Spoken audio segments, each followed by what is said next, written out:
Coming up next on Get Caught in a Net. Get caught in a net with Annette.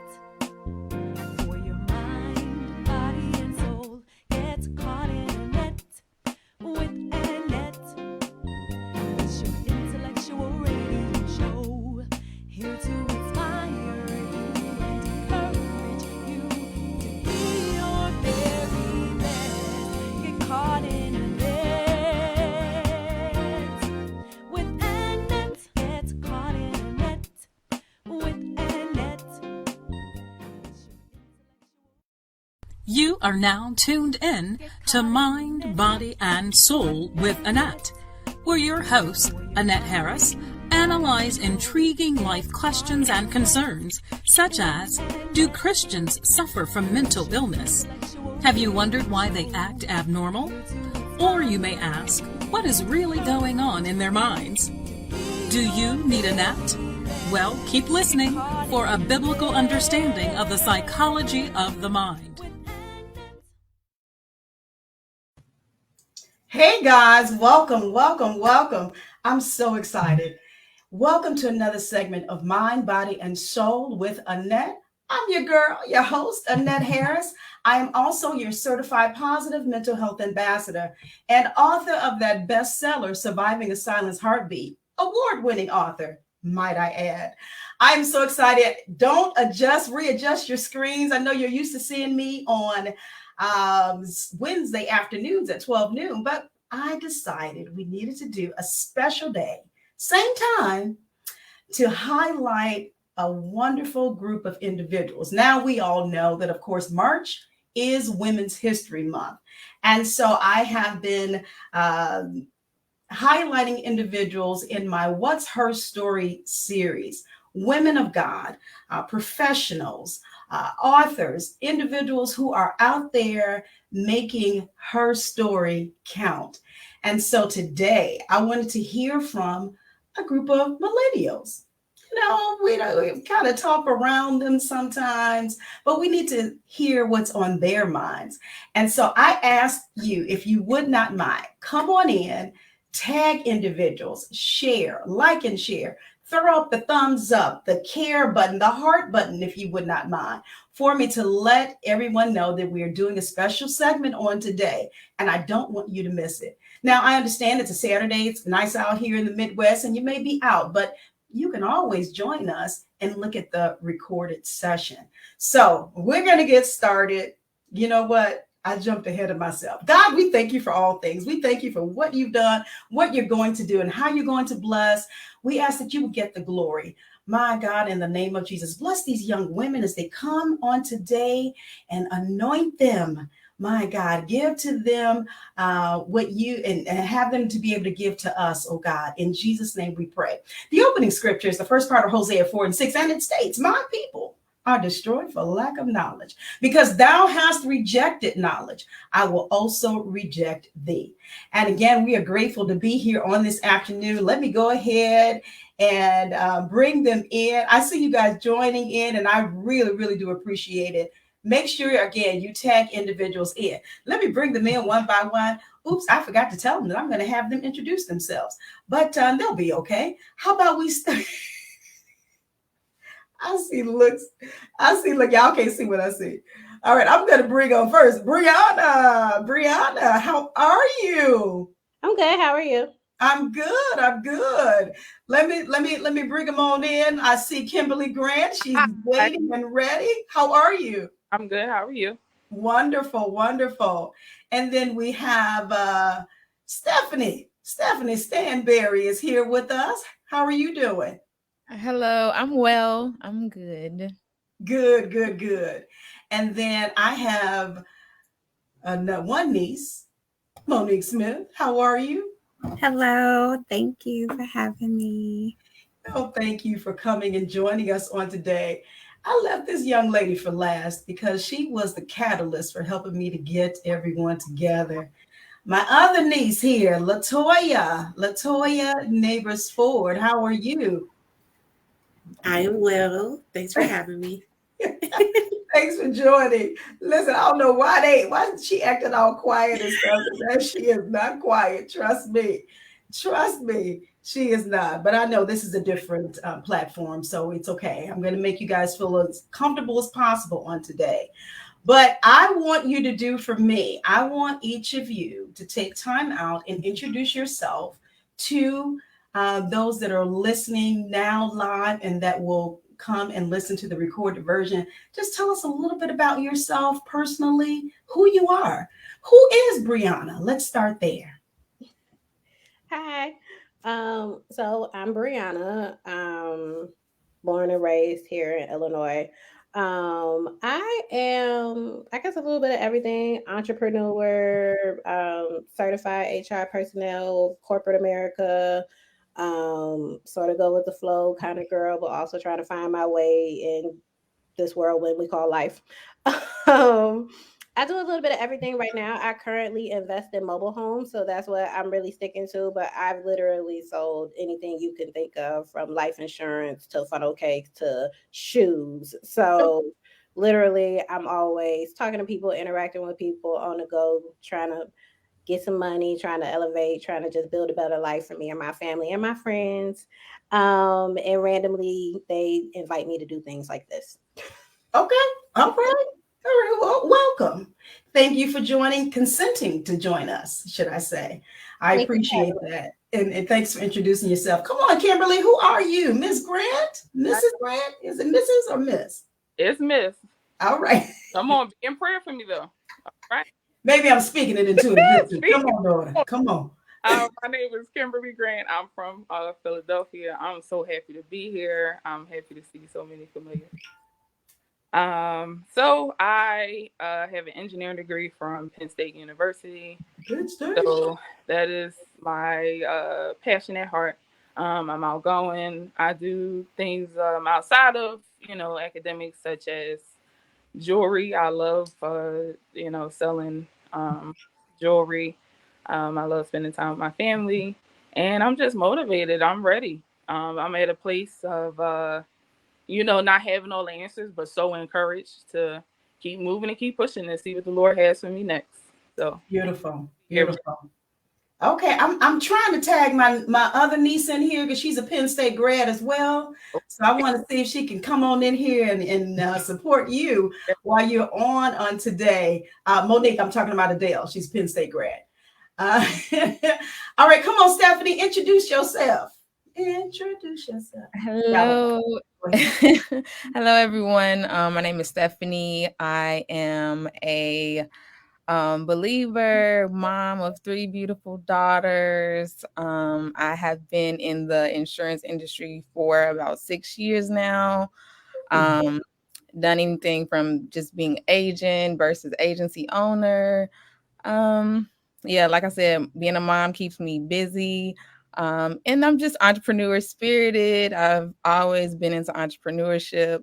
Never really enjoyed working 9 to 5s or having a boss, so I just had to become one. So I love spending time with my friends, family, and just really evolving.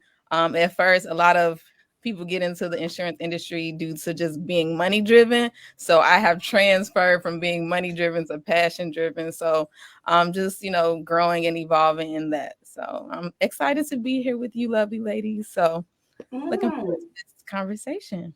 You said something there. You went from money driven to being passion driven. Okay. All right. I want to see what that's about. I like that. All right. Come on, Monique. Let's hear from you.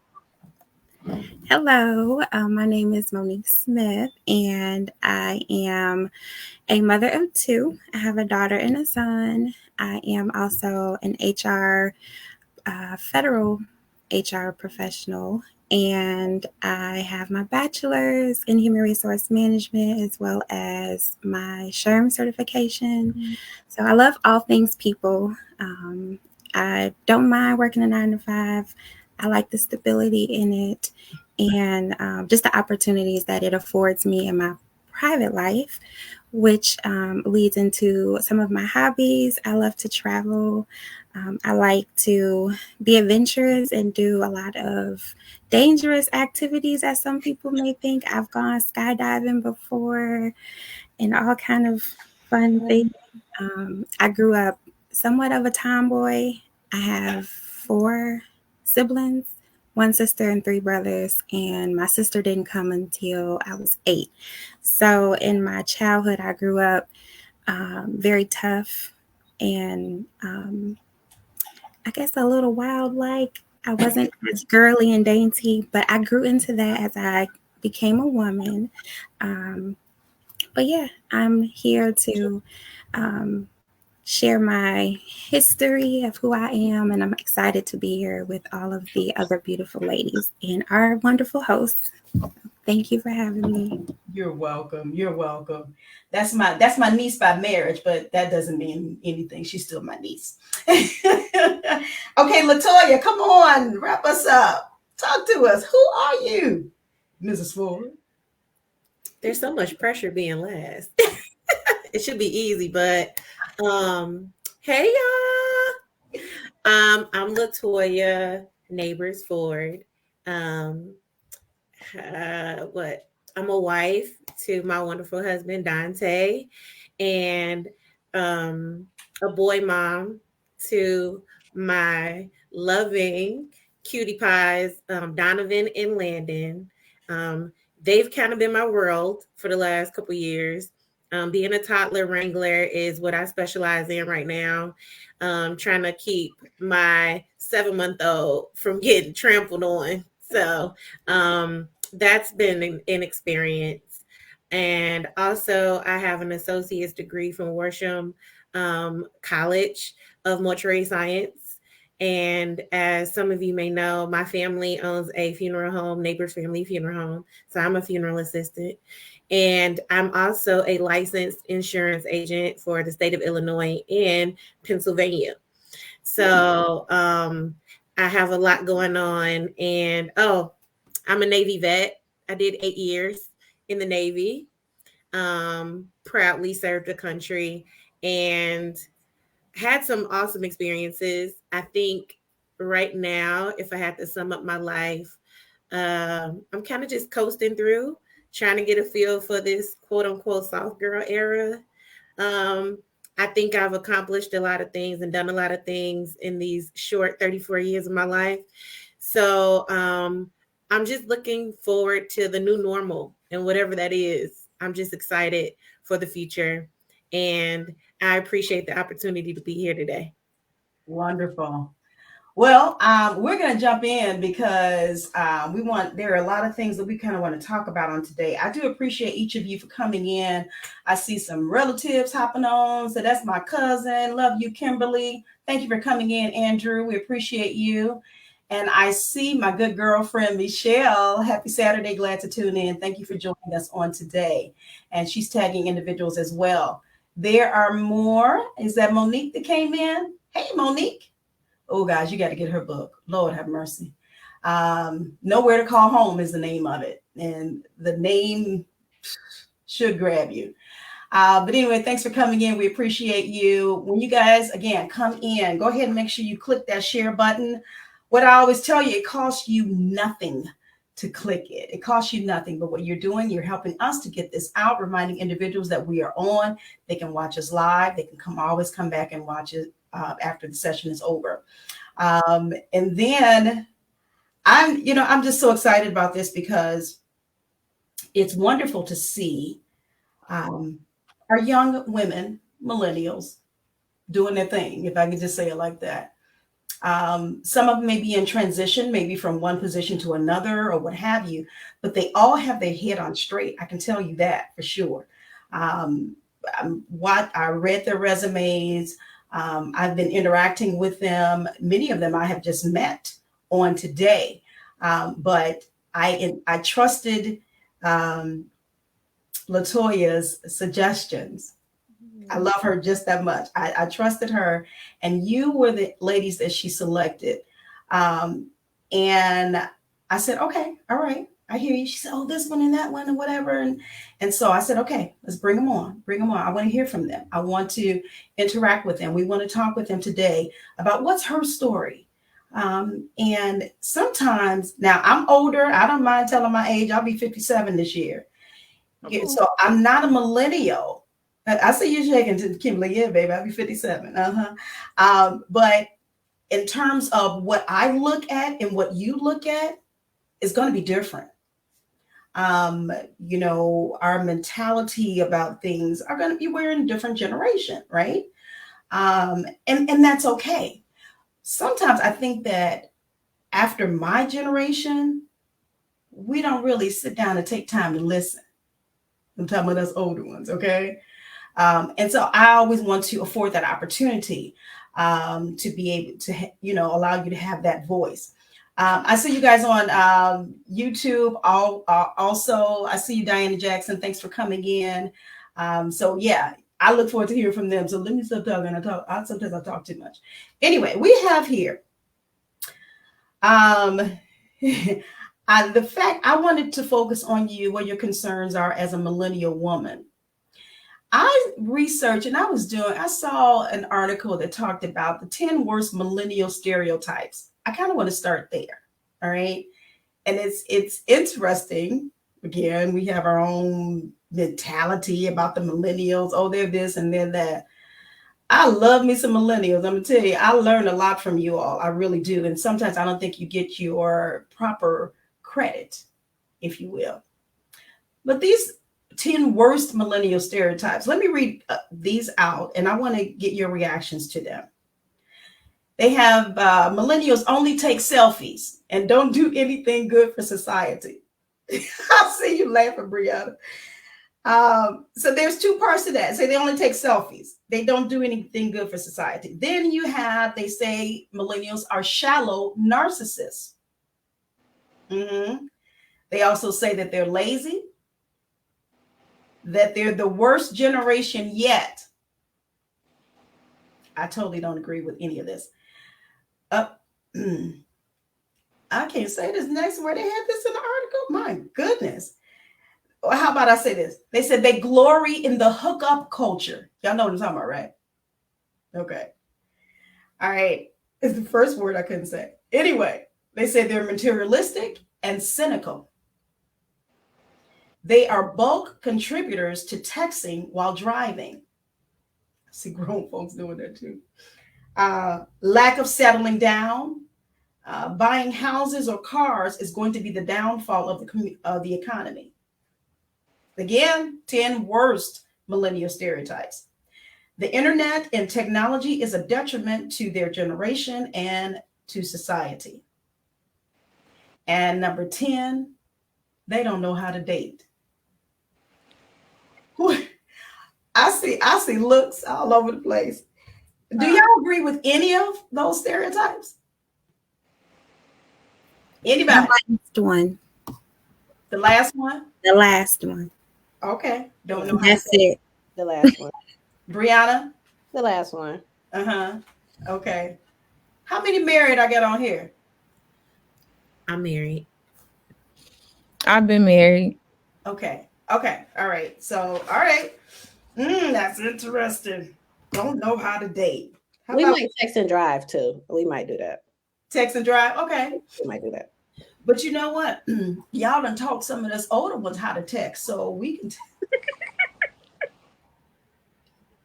we be texting and driving too. Tell off on some of us. Okay. Was there anything else in there that y'all agree with, or no? Is that pretty much it? I will say that I think it differs based on gender, because I do think male millennials glory in the hookup culture, and some women, but majority the males. So I can agree with that as well. Okay. Which correlates to they don't know how to date. Gotcha. Stephanie, did you want to say something, or? I don't agree with much of any of it. Honestly, I feel like the dating scene has drastically changed from generations prior, and they really didn't know how to date either. So I really just feel that um, but I've also heard a lot of these myths or, stereotypes or, in regards to millennials before. I just don't agree because I feel like a lot of millennials do have different type of personalities. We do got some lazy ones, but you got some ones that are very self-motivating, very, active. So, but I know millennials get bullied the most out of all generations. I feel like they've had a target on their back for a long time. So, yeah, I don't think any of those said that I agree with. So, Wow, you said something there. You said something. Kim, did you want to add? I agree. I believe that millennials have a target. What is going on? What is wrong with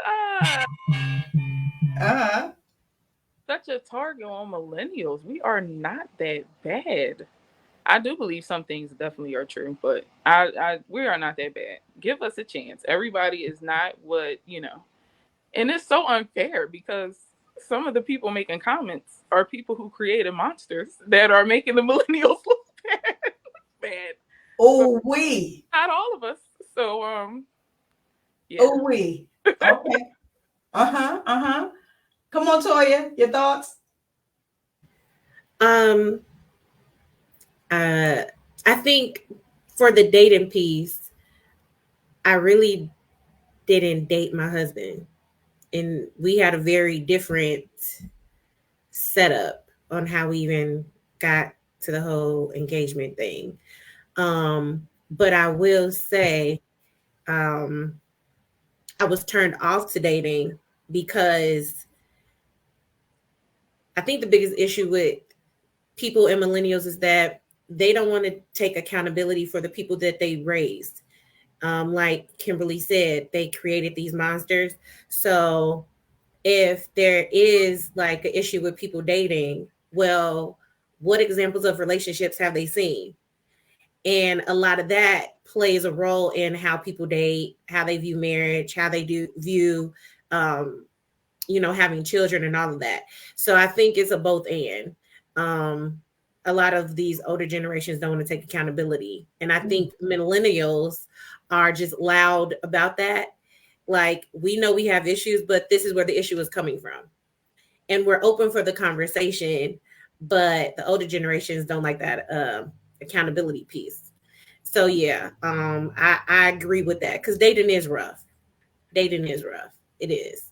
And then the other piece, I agree with the what was it, like they record or something like that? I think that was one of them. Yeah. Let's see. I think it was selfies. It was like selfies, or they quick to record or something like that. Oh, right. That was the first one. Only take selfies and don't do anything good for society. Yeah, I think that a lot of these past events, like some of these cases with the police, they have benefited from this selfie phone culture because a lot of things wouldn't be highlighted had we not had the footage. Yeah. So although they can look at that as a negative, a picture lasts forever. So it's been both beneficial too. Yeah. I was just thinking the exact same thing. I'm like, okay, they talk about the selfies and the phone. Basically, they're talking about the phones and, the social media. But I'm glad you brought out the advantages because you're right. There's so many things that would not have been captured if you didn't immediately pull out the cell phone, and record or whatever. And so much that we face, with systemic racism, all of that. It has helped in that respect. Oh, see, I told you guys got some good points. Come on now. Let me see. Let me read some comments real quick. Diana Jackson says, good afternoon. Looking forward to hearing about you all. Let's see. And Linda Prescott said, great to get some insight into the minds of our young people. I totally agree. And who was that said basically millennials get a bad rap? I think that was that you, Kim? Yeah. And I think a couple of you said it. But yeah, I know you mentioned that, and I totally agree. Because it's like, okay, can we like look at maybe the positives of it? But then again, that's the reason why I wanted to have this particular panel too, to be able to hear from you guys, not just always, tearing you down. Oh, what she got there doing that for? Why she twerking or whatever? I don't know why I said that. But anyway, I told you I can be a little interesting. But yeah, so I wanted to bring out the other aspect that we are really missing. Comment here from Angie. Thank you so much, my friend, for joining. She says, I agree. Baby boomers have a huge part to play in a lot of the millennials' way of thinking. Totally agree. I totally agree. There, definitely. It's something we need to kind of turn around. Let's jump to that last one, talking about the dating. Okay, let's jump there. There was a question that was presented and says, why do people, more specifically women, harshly judge women when they are seen dating new people? Why have you all seen that? How about I ask that first? Have you seen that happen, that some women judge other women more harshly when they're dating new people? I think it's a 50-50. Why? I've seen some people like, oh, she got somebody new again. But I've also seen people, women, and they're like, live your best life, sis. Like, because the men are doing it, why not? So I feel like it's more of a 50-50, and it also depends on it depends on the woman, and it also depends on the circle that she has, I think. Okay. Come on, Monique, you the one brought that question. What's your thoughts? So one of the drivers it was really two drivers for this question. And the first was Lori Harvey. You see her dating often, and she's bashed in social media about exploring her options. She's young. I mean, we can assume they may be doing some things in their relationship, but we're not behind closed doors. So we don't know what the true dynamics are. But she is very harshly judged by majority of the male society, and maybe some women, I don't know. And then the second driver was an artist, Monica, posted a picture on her Instagram, I believe, of her and her new significant other. And someone made a very judgmental question or posed a statement about her sleeping with other people and not allowing her body time to, I guess, relieve the energy and spirits from who she was last with. And she responded, and I think her response was appropriate. I don't know the dynamics of her relationship, but I'm assuming maybe the last person she was with was incarcerated or wasn't physically close to her, so she wasn't doing anything sexual with them. And so in her eyes, she was more than okay to move on and find love and happiness. And I see that even so on a more personal level from people that I know actually on social media and things like that.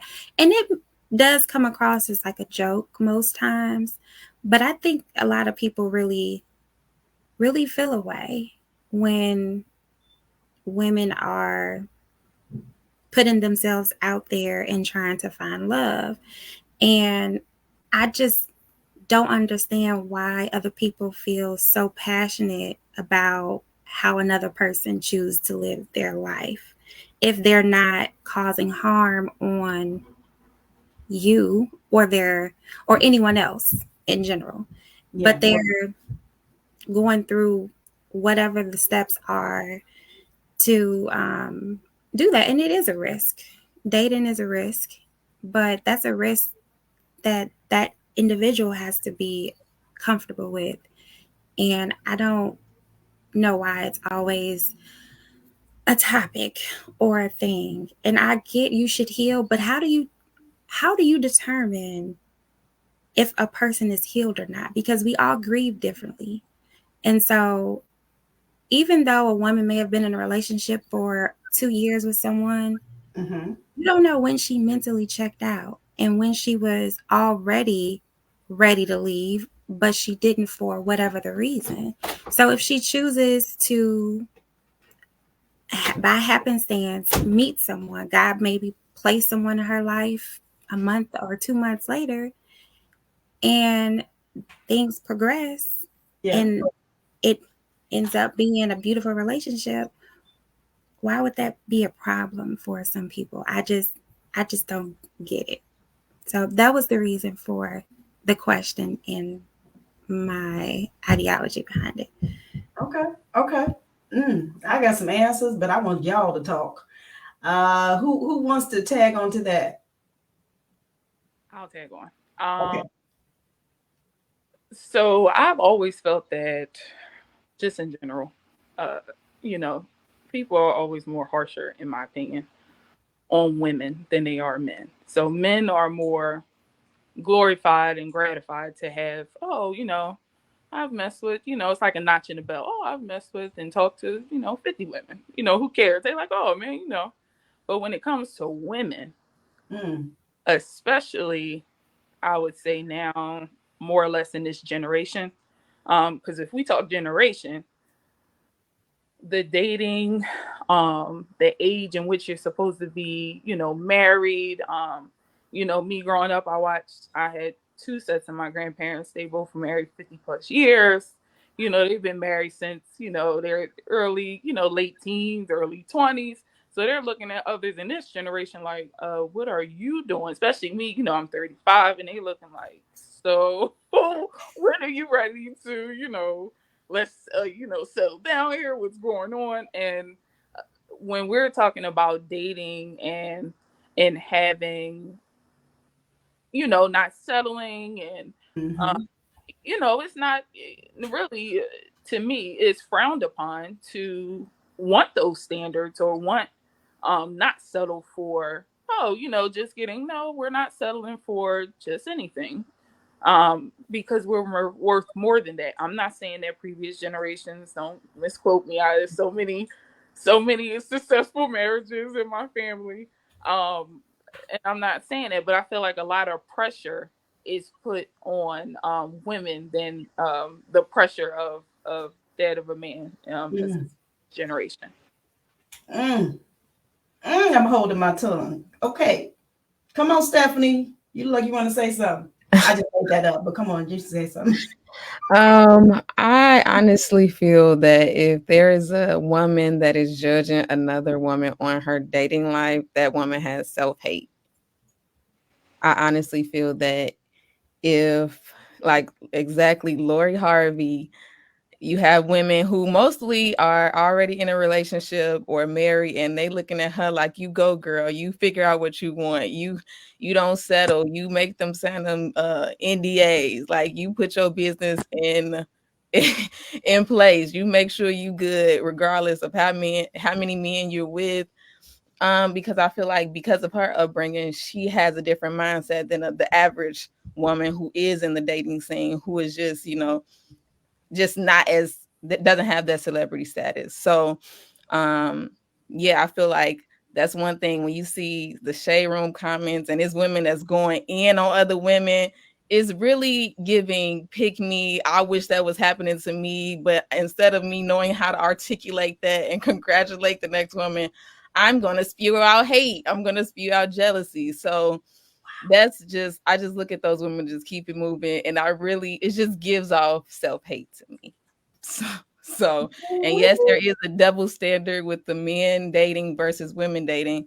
But I also feel like if a woman found out that her boyfriend was promiscuous earlier, it probably wouldn't affect the relationship as much. Whereas if a man found out that his woman was more, out there, whatever, promiscuous before the relationship, it can kind of alter some things. Maybe not, but most of the time it does. So with that being said, that's why I feel like women are a little bit more discreet than the men. But like Kim said earlier, men get a pat on the back and, good job. And we expecting that from you. If you're not doing it, you're not a man type. But women get talked about, looked down upon, and just mistreated about it. So it is a double standard, but it really depends on the individual and what they're looking to do. So in their dating life. Yeah. Okay. Did we get everybody's thoughts on that? Briana, did you say something?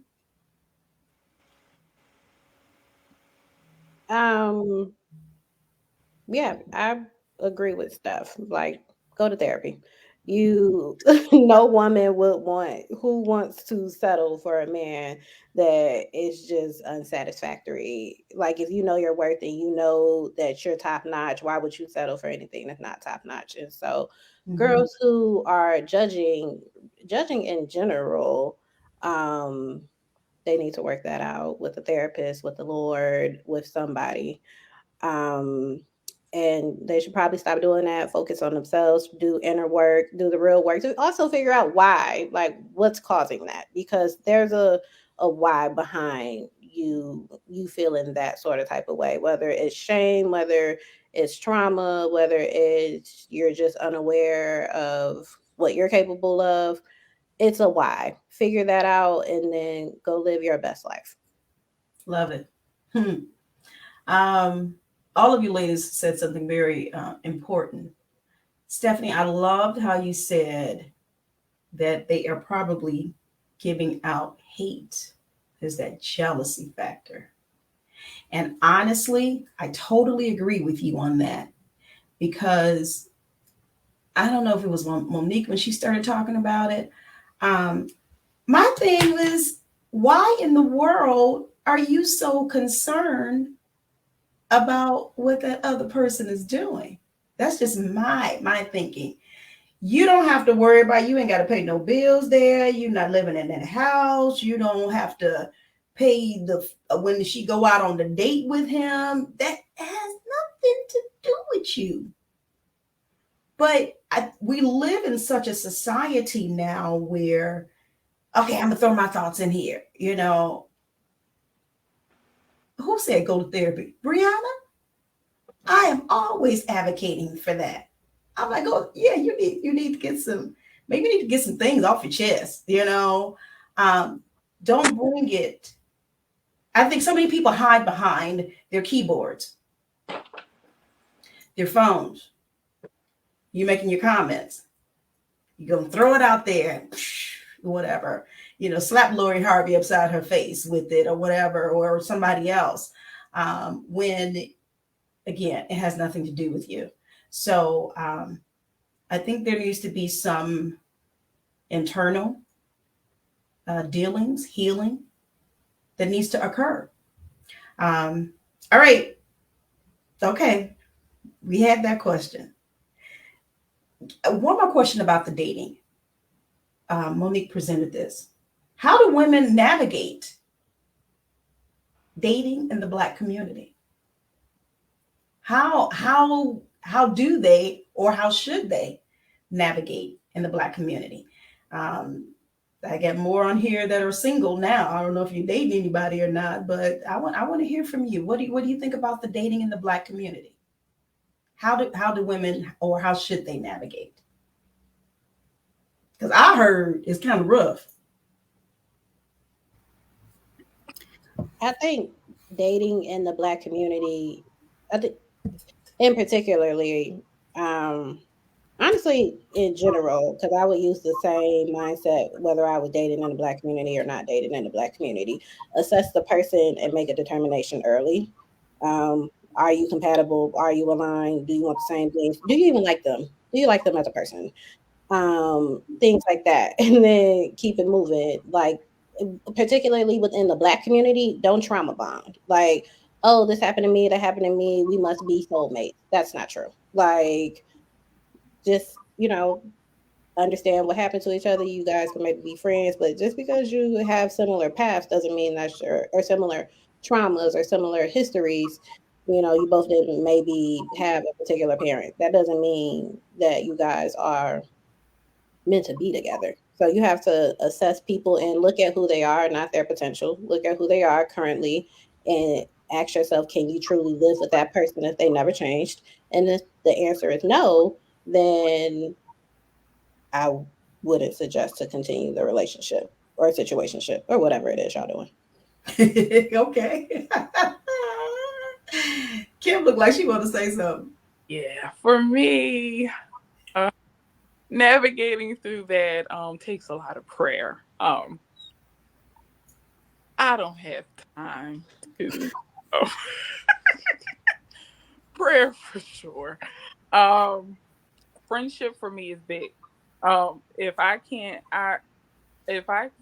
be, my potential spouse's, future spouse's friend first, that's not going to work.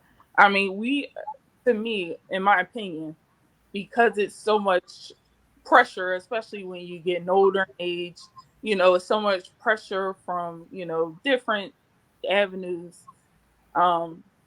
We go right to, you meet somebody like, oh yeah, that's my husband.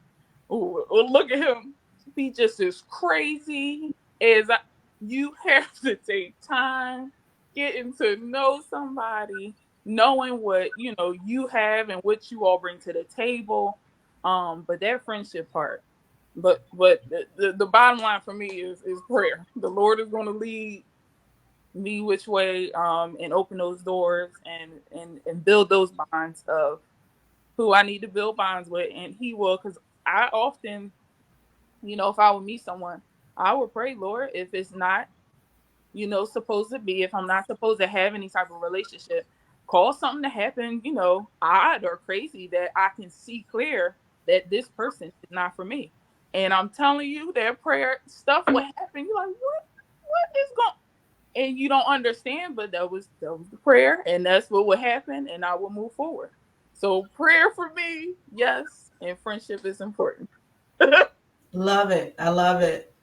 Latoya, you ain't been married that long. You can chime in on this one. But I would say, like, a lot of what Briana and Kim said was part of my reasonings for reasons behind getting married. Mm-hmm. And I had a couple guys that were interested in me. And let me just say something about this prayer thing. Know what you're praying for and be ready for what God is going to show you, because He will give it to you and it will be clear as day. And sometimes it throws you for a loop how quick it comes. I think that was the biggest lesson I learned in dating, because growing up as a Christian, for some reason, I always felt like when people are like, oh, you just got to wait for the Lord. Just wait for him. Just wait for him. God don't move that slow. He ain't that kind of person. Or like, if you're asking him for something, clarity, be prepared for the clarity. Like, pray in expectation of it. And I remember a guy was interested in me, and I prayed something very, very short and sweet. I say, Lord, if he is not for me, reveal it to me. 2 days later, that man called me drunk in the club. Like, why won't you marry me? I haven't talked to him since. And it was scary because, for one, I don't think we're taught to actually like believe that God will answer our prayers. I think sometimes it's cliche to say like, hey, pray about it. But to know that God actually heard me and he moved expeditiously, I was just like, come on, friend, help me find this man then. Because if he ain't the one, then who is he? And sure enough, right after that, my husband showed up. And it's interesting because I remember people were trying to get me married off. And I kept telling them, like, my husband ain't in this church. My husband ain't here. My husband ain't there. And I remember specifically saying, my husband is not here. And when he does get here, I'm going to leave this church, the church that I was at the time. But I just like, the words were not my own. Like, we all up into manifestation, but God plants the seed. He knows the plans for your life and who that person is.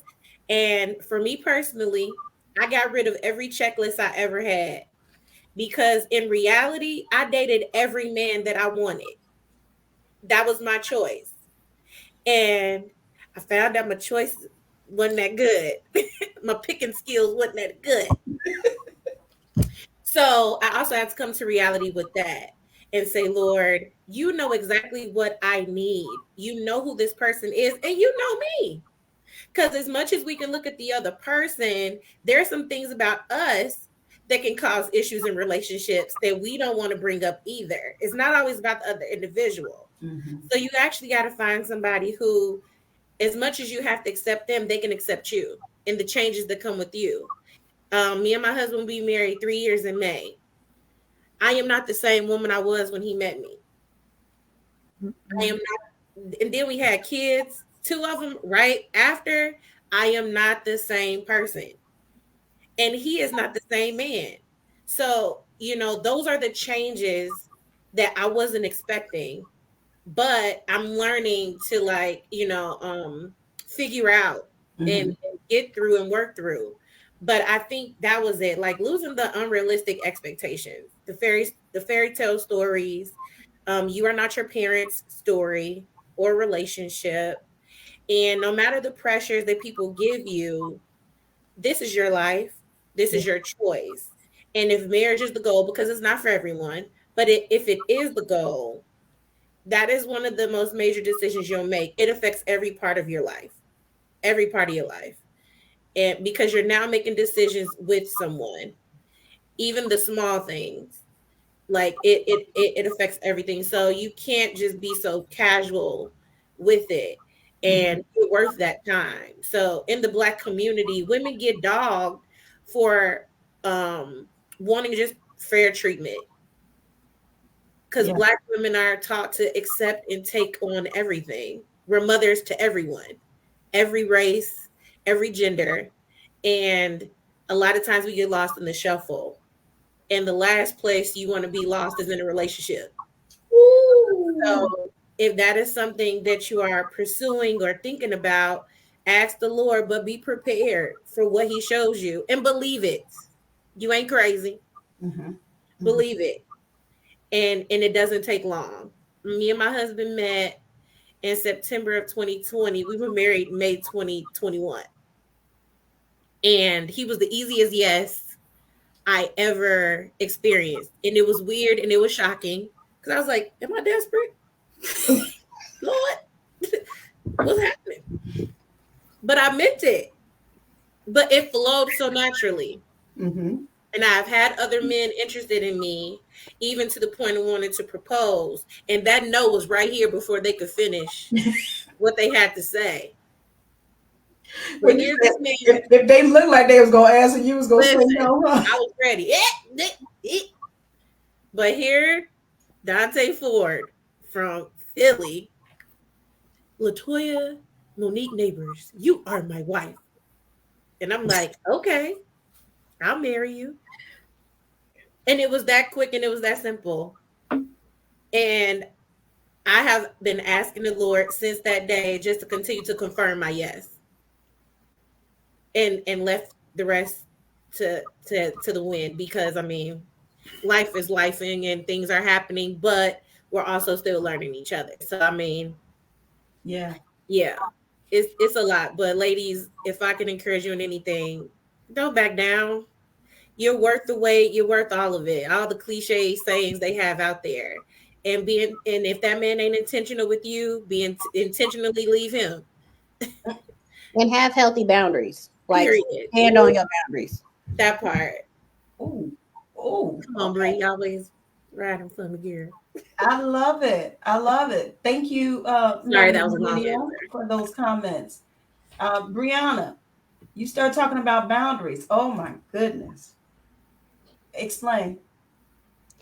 I think, like Toya said, and particularly with Black women, we get caught up in having to be everybody's everything all the time, and then we put this cape on of being I'm strong, but strong is just like a code word for a work mule. You're gonna have to get somebody else to do it. I have a life that I want to be healthy in, and I want to thrive in, and I want to be happy in. And if I let everybody else come in and just disrespect and disrupt and disregard what I am and who I am and what I have going on, I'm never going to get to where it is that I'm trying to go or achieve what it is I'm trying to achieve. So it's real simple. You have your boundaries, and that's the main way to weed people out, whether it's friendships or whether it's a husband or a boyfriend or a business partner. If they can't respect things that you set in place, then they're not for you. They're not meant to be in your life. Okay. Monique, come on. Come on. Hop in. Are any of these responses helping that question that you presented? They are, but from a different angle. Okay.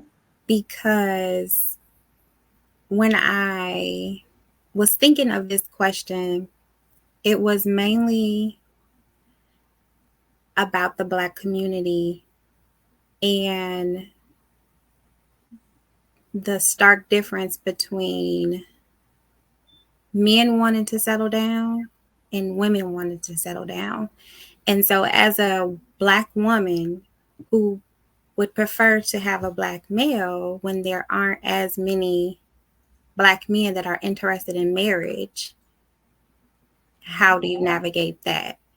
Because I'm not opposed to, biracial relationships. I'm a supporter of love. Wherever you can find love, embrace it. But everyone does have their own preferences. And I think some of the tips that were shared, praying about it, building a friendship, setting boundaries, those are extremely crucial. But I hear and read different things from shared posts or just different articles. And mainly I hear women outnumber men. Mm-hmm. So that's the first problem. Then you have the quality or the number of available men is even smaller. And then in that area, you have their preferences. So some may be into men and not be available for women. And then the rest are, into women and single, but do they have a background that can really limit your movement in life, or restricted income where they aren't making as much?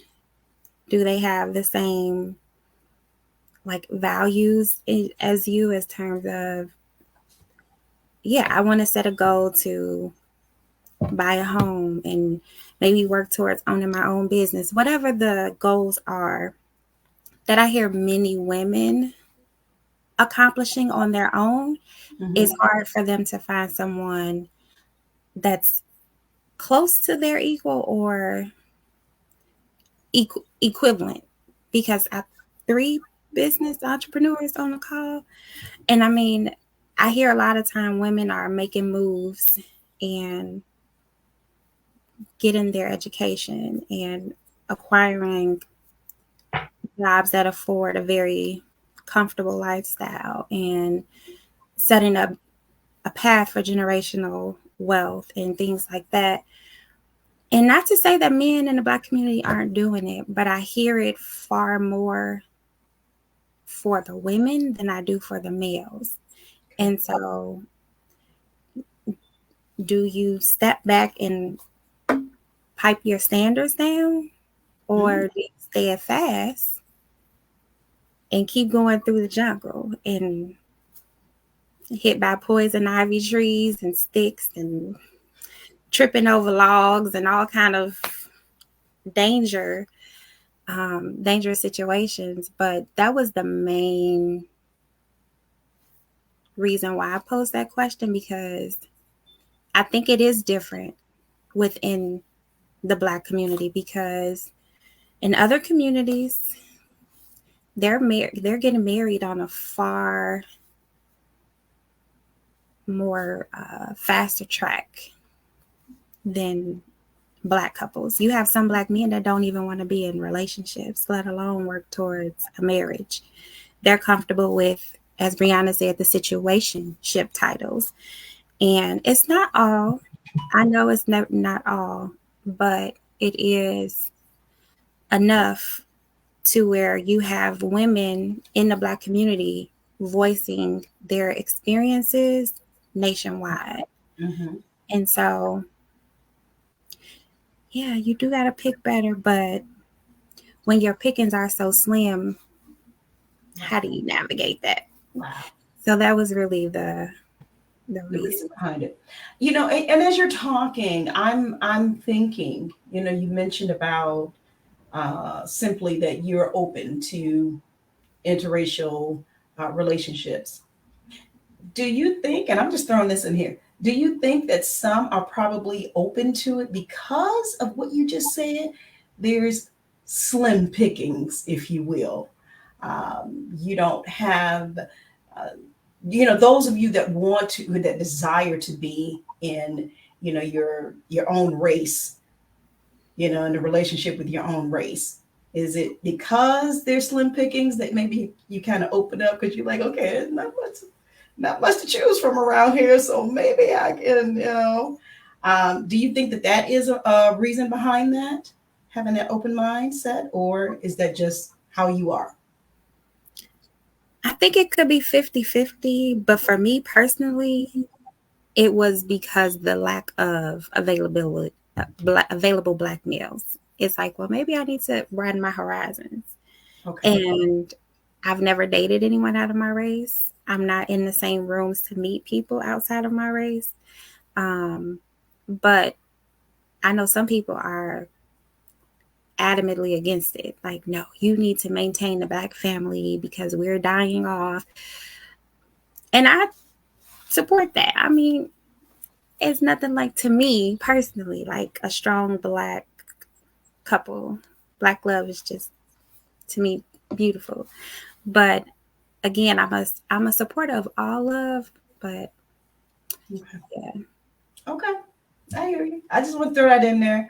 Let's see here. Guys, if you're just now joining us, today is the first ever What's Her Story Millennial panel. And of course, we're recognizing Women's History Month. And I'm talking to these wonderful millennial women. I call them on the texting thread, beautiful millennial queens. And they are inside and out. And they're here to share with us, you know, basically what's on their mind. I just wanted to hear about their perspective, you know, from their generation's point of view and what they're thinking.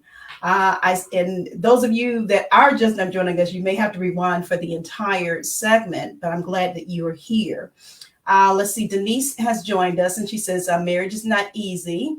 And yes, you are worth the wait. Angie Mims said Latoya Nabors-Ford for the Women's Day speaker.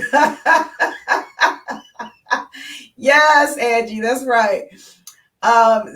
Some of you were throwing out some quotes. Somebody said, God don't move that slow. Who was that? Who said that? Latoya? Oh, that's probably why she said you're the Women's Day speaker. All right. Judith Capers has joined us over on YouTube, and she says, hey, Kimmy. I guess there must be family. Probably the only person to call you Kimmy, huh? Let's see here. And as you were talking, Monique, Denise did say that was a good question that you had. So proud of these Black women giving valuable perspective, says Michelle. Thank you for that comment. This is a lot of facts. This is facts. Okay, Denise. A lot of women are saying this. Good perspective. I got to learn how to talk like y'all did. She said, this is facts. Okay. All right. I'm I'm trying to be. Why y'all laughing at me? All right, so let's see here. The pickings are slim, says Denise. I think the stat says it's 13 women to 1 man. Can you confirm that for me, Denise? Because there's a question on the floor. Thank you for joining my sister, Gwendolyn Gaston Gray. She says, why, excuse me. So why do you believe the pickings are slim? And I don't know. I don't want to answer for you guys. Why do you believe the pickings are slim? Okay. You guys are throwing up stats as I'm reading. Gwendolyn says, nope. She says, actually, the gender ratio in the U.S. is 97 males per 100 females. Okay. Now, is that a general, or are we talking about blacks? Because we were talking about black relationships. Can we get some stats on that since y'all throwing them up so fast? I do believe from the last time I looked at this, I wrote a paper on this, but in college, but this was like years ago. But from what I understand, there are more women in America, I believe, than there are men. But there are more Black women, I guess, walking the streets available due to mass incarceration and the killing of Black men. So that's what, and those are just the men that are alive and like outside for us to meet. That has nothing to do with like character and who they are as a person and what they want. These are just like actual Black men that we can touch and see.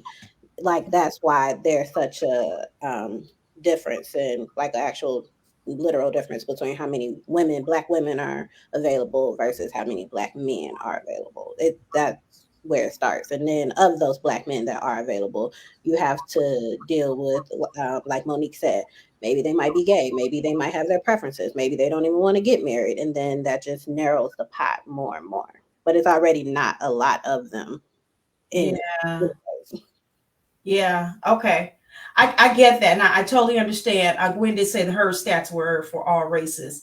So let's see. Denise says, although the overall sex ratio for unmarried adults in the United States was about 90 men per 100 women, the 30 to 34 age group had the highest ratio at nearly 121 men to 100 women. Interesting. This is likely due to men having a higher median age at their first marriage, I guess at 30, than women at 28. Okay, so that's some stats that she pulled up. And she said it's not a lot, like Monique said. Wow. Okay, this is really deep. All right, this is getting, I'm making up a word, gooder and gooder. Okay, so Gwendolyn Gaston Gray says we have to think about the narratives in the white controlled media gives us.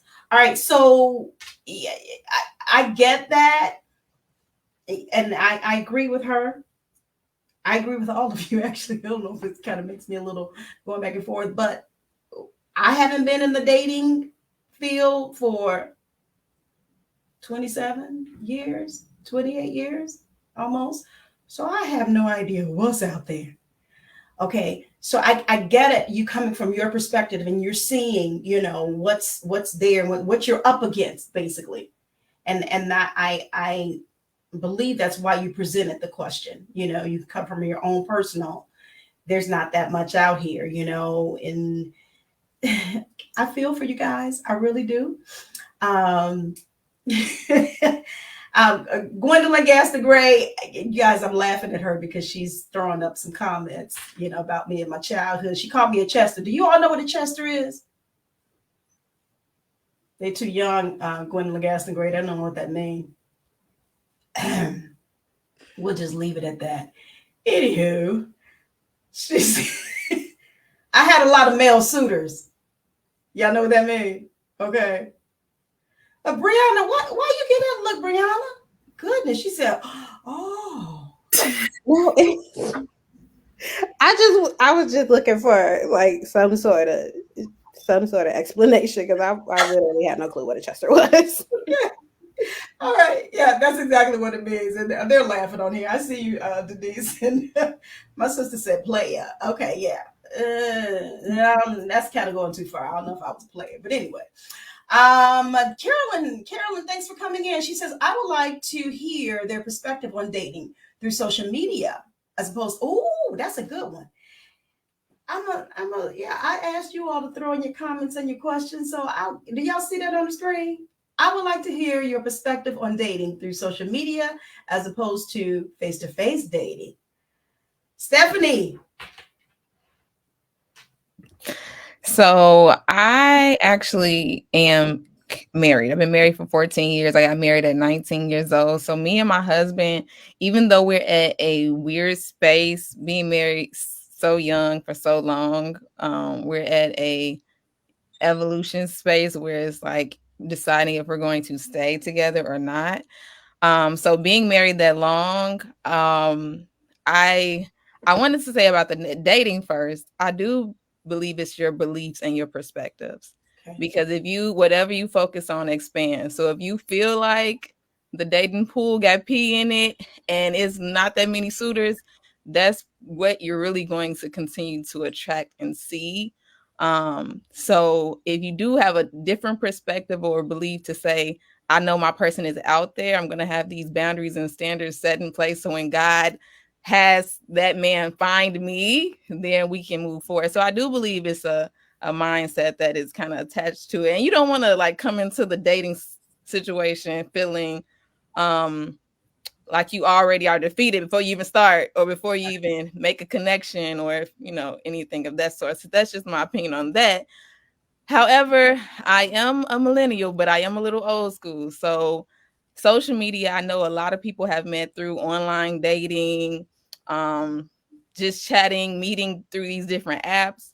But for me, I do believe in just meeting people or God putting that person in my path or meeting naturally, organically.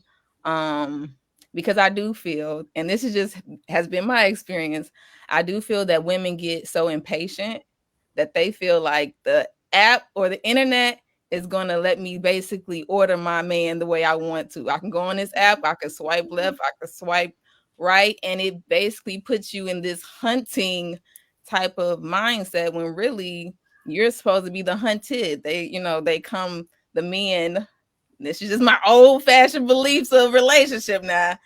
But that's just the way I see it, is that sometimes us women, we like to put things into our own hands because we are lonely or we feel like we need somebody, or we get the pressure from family and they're pressuring us. So I do feel like the social media aspect of it, people, women try to take that as, I'm gonna find somebody, I'm gonna have somebody to talk to, whereas let me just step back and allow me to love me to be happy with me by myself, who I am as an individual, and that other person will show up.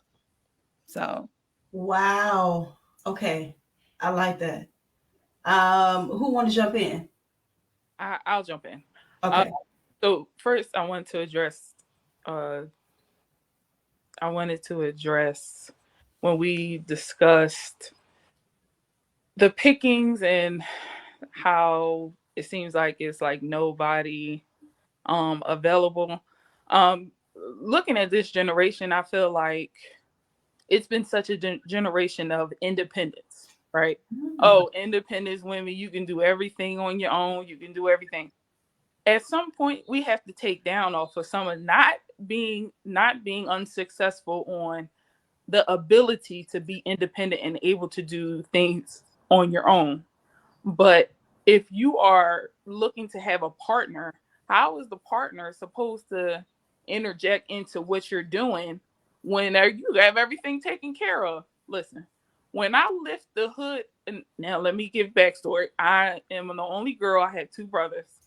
I can do all that stuff, okay? When I lifted that hood to the car, one time we needed oil, I said, oh no, this is not, no. I'm ready for soft season. My husband's going through that. I just refuse. Can I do it? Yes. I have the ability to do so many things. Do I want to do these things on my own? And we're in a generation of independence. Women, they can do everything just like a man can. Well, if you don't take down off of some of that, it's no way that a man would even feel like they're even needed in certain situations. And I feel like this generation it's well, we can do it ourselves. We not, and it's not that you don't, but with some of that, I do think that that can be an issue, in my opinion. But regarding the social media and everything, ooh, that's tough because we live in such a social media driven society now. It's bad. I feel like it's hard for people to even communicate, like even just to have face-to-face conversation, just to, look into someone's eyes, just to, like, it's tough because everything is on social media. Everything is, online on this. And I agree, Stephanie. I mean, if you're online dating, you're looking like, oh no, let me swipe. Oh no, I don't like this. Oh no, I think I like that. And could be picking a monster. We don't know. So it's tough. It's tough with that aspect. Wow. This is so deep. Oh my God. Come on, Latoya. I just want to say too, like, you hit on something with the whole like coming down off your independence thing. Because even once you get the relationship you're looking for, the independent woman is still there. I was single for almost 6 years before I met my husband. So I didn't need him to do anything, but he wanted to. And that was more attractive to me. And I remember telling God one day, I was just like, I had the same moment you had with changing the car. I remember saying to God, like, I'm tired of being strong all the time. Like, I'm tired of being like Miss Independent. And I think so much of a woman's image and persona has been wrapped up into independence based on previous generations being treated so poorly or looked down upon because all they were homemakers and, raising kids. That's all they were good for. I even struggled with my bio because I am at that place where I'm a stay-at-home mom. And this is new for me. Not making my own money, not doing like it is weird, but it is a happy weird to have some of the pressure taking off. You don't realize, like I personally didn't realize how much I was in fight or flight in my singlehood because everything is on me. So if things don't work out, I have nobody to help me unless it's like family or something. But like having a secure enough partner where the mortgage gets paid regardless if I go to work or not. Mm-hmm. My babies eat regardless if I go to work or not. Like there is some comfort in that.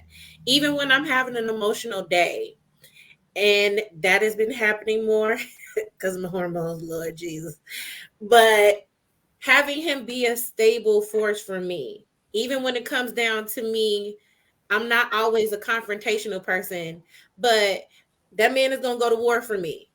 Like sometimes we don't even realize how much we need the help because we've been taught and just ingrained that you don't need a man to do this. And yes, you do. We both need each other. Like, and I'm going to go there because I'm a believer. It was not God's will that man be alone. That's a real thing. Like we were created for each other. We were created for a community. We were created for all these things. And so I kind of, bought into the whole independent woman thing. But as I'm learning in relationships and not just personal or romantic, but any relationship, everybody has their role. Everybody has their own assignment. And in order for those people to do what they need to do, you have to learn to come together and work together. And yes, that does mean you come down on some of the things that you once believed you never would. It doesn't take away from you as a woman to allow a man to do certain things or to have control or a say over things. It does not take away from your personhood for him to say, I got it, or to make a firm decision. And, I think it's about how he goes about making the decision because consideration is love, in my opinion. But, it's just like having someone else take on the load. Yeah. There's nothing wrong with that. And I'm still very much an independent person. I still have the business ventures that I want to do. I still have the different dreams and aspirations. It just looks different now because I have real support, because I think also too, when you're dealing with friends and family, the support is there, and for some it's genuine, for some it's not. Sometimes it can be conditional. But I've just found lately that with a partner, a life partner, my husband specifically, because every decision I make affects our household, his support, it doesn't always look like, yeah, baby, do it. Sometimes it look like, no, that's not good for you. Like, why are you doing that? Okay. That doesn't benefit you. And I had to learn, because I gave this man a run for his money. I ain't gonna lie. You can't tell me what to do. I know what I want to do. My mom and them said, don't let no man do that. Like, I went through all of that. So yeah, I pray for him. But I had to also learn that was love too. Having him like step up and acknowledge the fact that, hey, you hurting yourself being there for everybody else. Mm-hmm. You just had a baby. You need to sit down, take a break. Like, that is also important, and it doesn't rob me of my independence. There you go. So I think that is also something I want to counter all the time, because yes, we are told, oh, you miss independent. Oh, girl, don't let them. No, let that man do it. Let that man do it. Go get your nails done, or go have brunch with your girls. Like, let him do it. And he wants to do it. That's the thing. Like, I think sometimes we rob men of their masculinity, especially with this whole toxic masculinity thing, which is another conversation for another day. But yeah. Wow. Okay. All right. This is good stuff. Monique, did you want to chime in, you or Briana, on the question of the dating online dating as opposed to in person? Yeah. So it's a lot to unpack with that question, plus some of the feedback that was given. So I'll start with the feedback. I believe Stephanie made a statement about it starting with your mindset, which I agree with to a certain degree. And taking it to a whole nother context, I am employed. I have never struggled finding work. Mm-mm. Every time I've had a job, my resume was updated. I stayed on my job until I was ready to go. I started searching. Whether it took 6 months or 2 years, I was still able to transition from one job to another successfully. Mm-hmm. And that has not been the story for other people. Some people really don't find work that easily.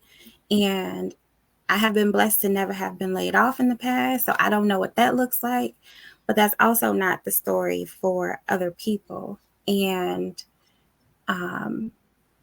so when I hear people in present day say, the work pool or the work place is just different for them, and they have all of these challenges that they experience, that's not my story, so I can't really speak to it. And I think the same goes for women in a different generational group that's not a millennial, and for women that are married and haven't dated in a while. Because a lot of the single women that I know, they do have a mindset as their person is out there and they are able to find someone, God willing, one day. But that's just not everyone's reality. So it's kind of 50-50 with that. But I do think maintaining a positive mindset in everything you do is crucial. Every Right. aspect that you, or journey that you walk in your life. And with the independence topic, I think from my experience, sometimes men get intimidated by that from day one. And just because you are a woman that has been independent, because you had to build a life for yourself, you had to pay your bills, you had to make a way for your family, or you had to put yourself through school, and you had goals and you took on 2 or 3 jobs to achieve that, and you accomplished that. And so you set a foundation for yourself that was built out of necessity. And a lot of people are proud of their accomplishments in life. And not to say that you should dim your light for someone else, but and not my per se personal experience, but things that I've heard and seen from others, and a lot of men as well, when they meet someone and the woman has her foundation set up and she would prefer to have someone with that same foundation or similar, and they don't have it, they're like, it's a negative for the man because they're maybe feeling inadequate. I don't know. And then also, when a woman has that, I don't feel like she should be penalized for being an adult and wanting to meet with someone. And I know it's sticky because it's all in how she communicates that and what she does when she's speaking. So you do have to be mindful of your words and your tone and things of that nature, so it doesn't come off so strong as far as you being independent and don't need a man. But I agree with the comments there, though. We do have to be soft, and we do have to step back and let a man be a man and feel like he has value and just a place in your life and not just tagging along. But in response to the actual question for social media versus in-person dating, I think it depends on the woman and where she is in her life. For me personally, I work remote, so I'm not outside Monday through Friday. I don't go downtown. I'm not on the train. I don't meet people unless I leave my home. And because of that, I don't have as many opportunities to meet people as maybe some other people do. And I have friends, but a lot of my friends are married. So they're not around single crowds to maybe meet someone from their group or whatnot. So for me, social media has been somewhat beneficial. And I have always preferred an in-person type of organic interaction, because social media can be deceiving. You have people that alter their pictures. You have people who don't update their pictures. You have people that share pages with people, and it's like you don't know which one, or they post pictures with groups of friends, and you're like, which one is the person? So it can be challenging when you're on social media like Facebook, Instagram, but when you're on like an actual dating app, that's a whole nother thing, because people steal people pictures, and then you build sometime a relationship with a whole nother person and you catfish. So it has its challenges for sure, but it also can have some benefits to it, just expanding your reach and your possibilities. But you have to be mindful, use wisdom when you're navigating that, and just use approaches maybe like FaceTime, make sure the person is who they say they are, and have conversations and things of that sort. But I personally don't mind social media dating, and have found it to be somewhat effective. Heavily, somewhat.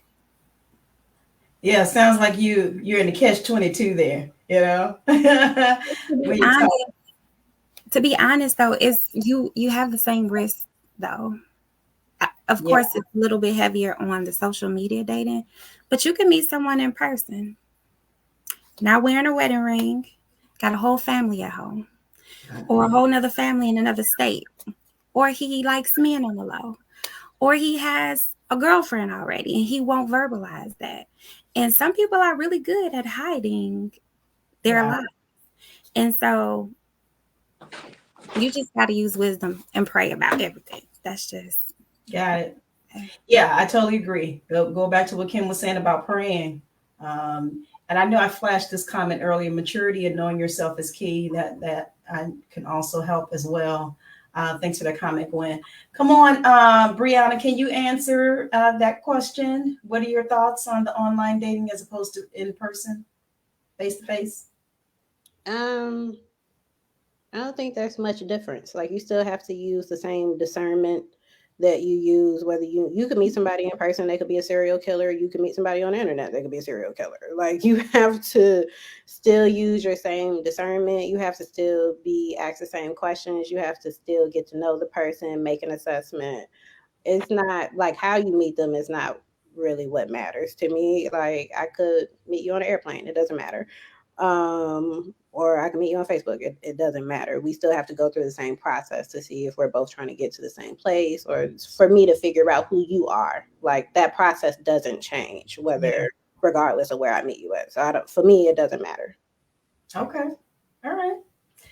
Sound like you and Monique in the same boat there. I get it. I hear you. Totally hear you. Thank you for that question, Miss Dixon. I believe that Carolyn Dixon. Thank you so much. I wanted to read this comment from Angie Mims. She says, I feel Kimberly Grant when you were talking earlier. She said, child, I had to change tires, change oil, fix furnaces because my father always said, you never know who you're going to marry. However, she said it perfectly. I am in a softness season. Y'all been throwing out some quotes today. I don't want to. I'm tired. I like that. Softness season. Come. I guess that's what I'm in. Hey, glory to God. All right. Let me go back. But I enjoyed each of those comments. Let's see. Gwen says, so proud of you, beautiful and brilliant young Black queens. I really am too. I did not want to keep them this long on today. I know that Saturday is a busy day for people. We didn't even touch the surface of things to discuss, not the surface, okay? I talked about the 10 worst millennial stereotypes. Then we started talking about dating and really never got off of that and went to marriage. But it was needed. It was definitely needed. So I'm going to do this.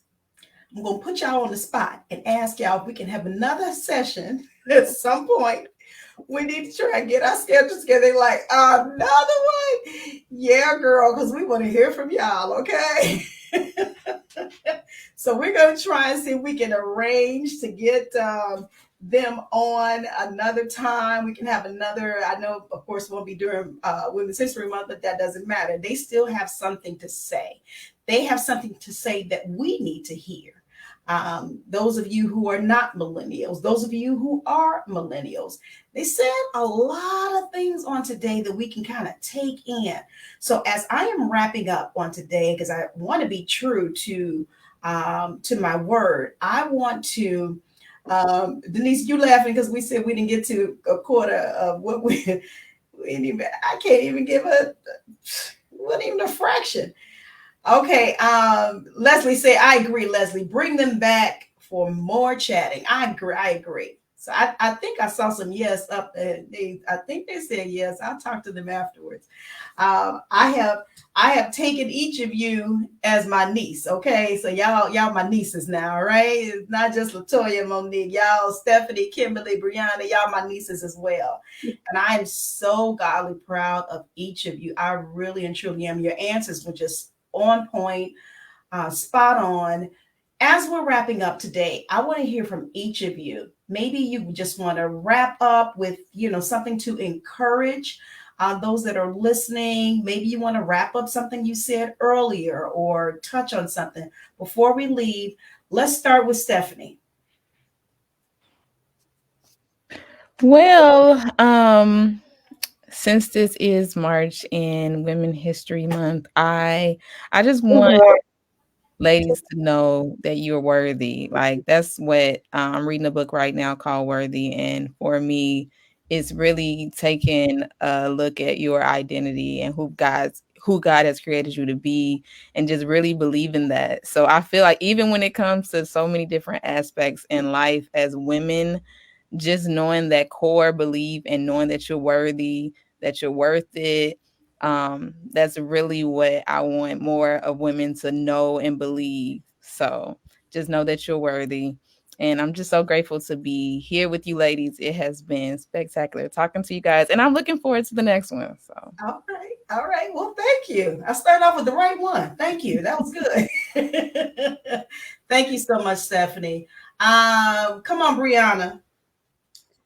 I think, I guess in wrapping, I would just want people to know that it's possible for you to get whatever it is that you want.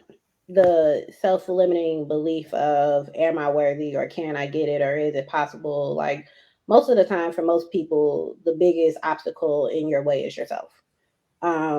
You are capable of getting whatever it is you want. You're capable of finding that path. It may take a little longer, but you genuinely, whether it's a relationship or a job or a home, whatever it is obtainable, is within your reach. You just have to focus on it and make sure you're aligned, do your inner work so that you can be ready to receive it and you can have it. Love it. Thank you. That's beautiful. Come on, Monique. Okay. Well, I did have a blast today, and I loved hearing from all of your beautiful perspectives and varying backgrounds. So it was amazing. In closing, I guess the one thing I would like to share to everyone watching, especially the women, is to not be discouraged. I think a lot in life, just the different areas that we're placed in, the people that we meet, sometimes it can be overwhelming. Different goals you're trying to achieve, whatever that may be, just stay committed to it and put in the work, and don't compare yourselves to others. Go at your own pace and just pray about it. So don't be discouraged. That would be my words in closing. So All right. All right. Thank you. Thank you. Gwen says, love you, Missy Pooh. Monique, you're a real one. All right. And I saw love you, Kimmy. We're going to hear from Kim right now. Leslie Taylor Wallace said, love you, Kimmy. Come on, Kimmy. Wrap us up with your last comments. Yes, I had an amazing time. This has been so encouraging to me, with you lovely, lovely women. In closing, I want to encourage those out there who are maybe feel like they're in the season of their failure.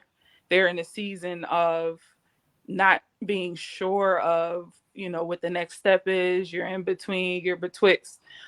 Just stay encouraged, persevere. Even if you feel like you want to give up, just is if you got the crawl there, let's get it. Okay. And don't be afraid to share with those, because somebody needs to hear your story. It's not always, everything is just, everything's honky-dory. You can help somebody else in those seasons. So never give up. Keep going. Don't compare yourself. As Monique was saying, don't compare yourself. What the Lord has for you is for you. Don't compare yourself to anybody else. Your story is your story.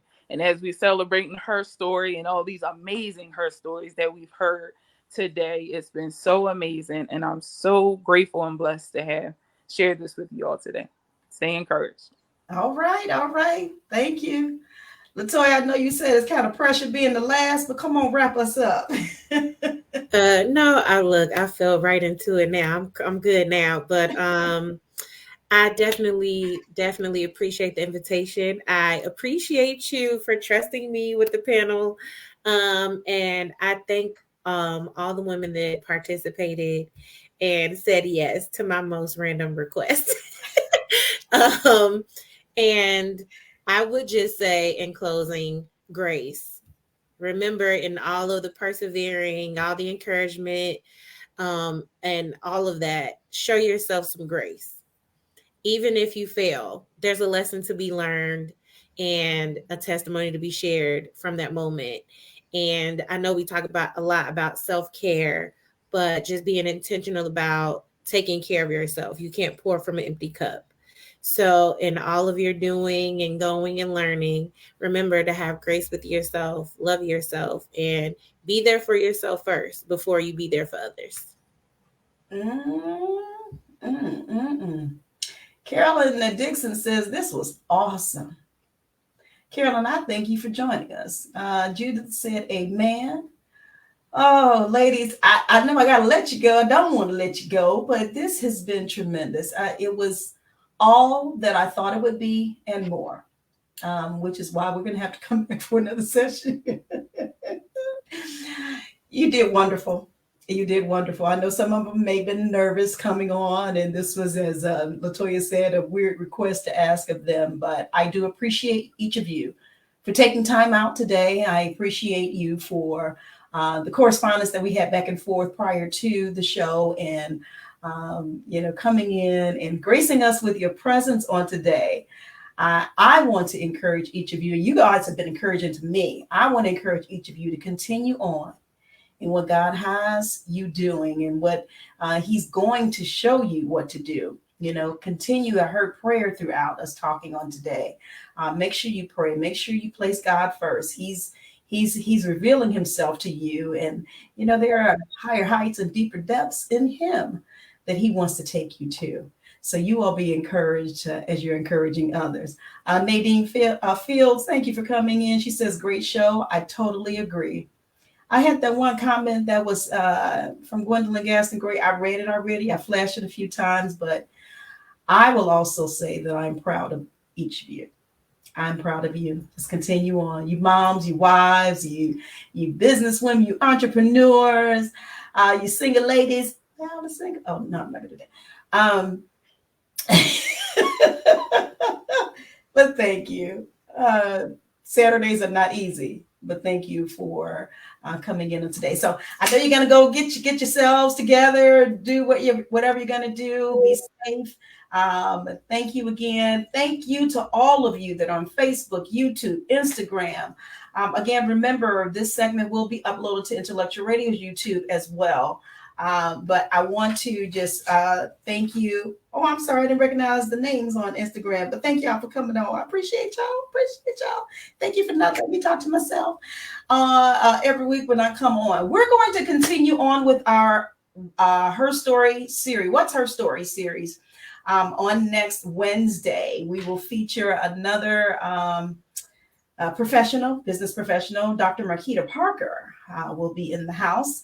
And so we're going to talk to her, and then we're going to wrap up the last week of Women's History Month with 2 shows. Of course, Wednesday will be the health and wellness with Dr. Shirley Hill. And then on that Thursday, which is the day before Good Friday, I have a wonderful panel.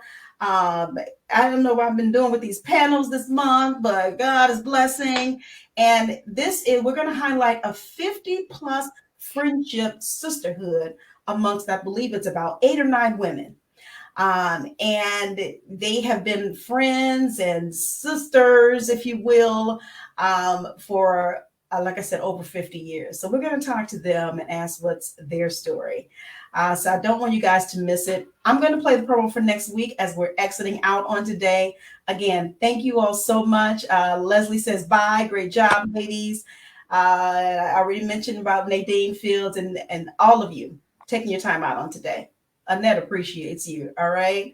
Okay. And we'll see you soon. Let me play the promo for next week. Please make sure you join me, and we'll see you. Thank you. On the next session of Get Caught in a Net. Get caught in a net with Annette. For your mind, body, and soul. Get caught in a net with Annette.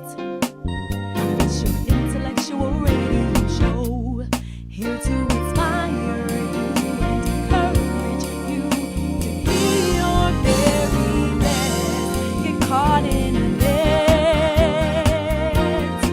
with Annette.